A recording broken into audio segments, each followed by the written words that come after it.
And you've been listening to the Premier of British Columbia talking about his meetings with the Prime Minister as well as the Premier of Alberta.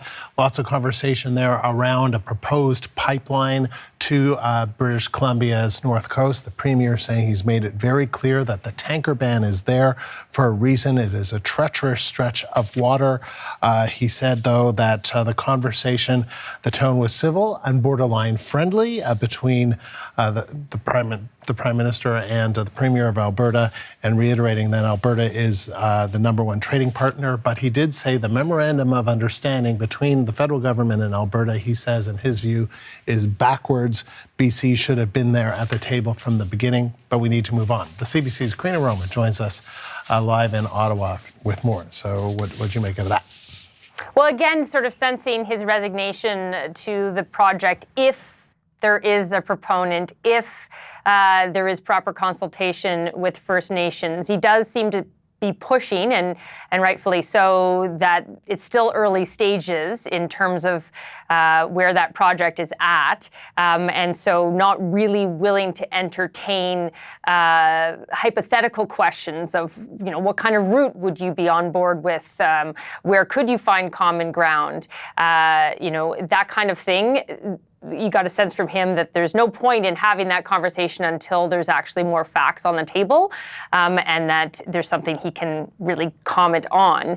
That said, he also mentioned how BC did go to court to try and fight the expansion of TMX and lost, and so aware, as he said, of his constitutional limitations. What was also interesting, though, is that it wasn't just, I mean, we've been very focused on the differences of opinion and viewpoints on the pipeline proposal, but, you know, the talking about obviously other serious issues, whether it's extortion or other projects, LNG projects. There's other things that BC is concerned about or wants support for, funding for. So it was interesting to hear about that as well. But on the pipeline, it is obviously still early stages, and he's not the only one conceding that, really.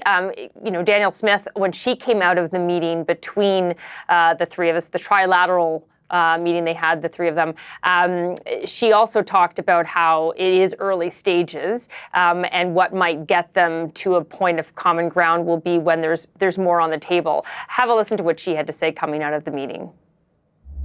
Going to have our project in June, and so there'll be a little bit more clarity about what the route is, and I think that will go a long way towards getting the support from First Nations, which I think is really important, not only to him, but it's also very important for the country that First Nations have an ownership stake. Thanks.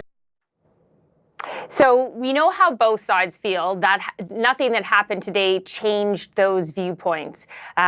So really what we are at that point of sort of all as a country waiting to see what Alberta puts forward in June on the pipeline, which is not far off from that first FIFA game that also keeps coming up today. That's going to be in BC between Canada and Qatar. So also talk about that, not just in terms of the Prime Minister saying that the Emir of that country will be disappointed because, of course, he predicts Canada winning, but also hearing from Premier Eby that they'll need some help from the federal government in terms of security for that game and any other games that take place there. Karina, thank you. The CBC's Karina Roman in Ottawa.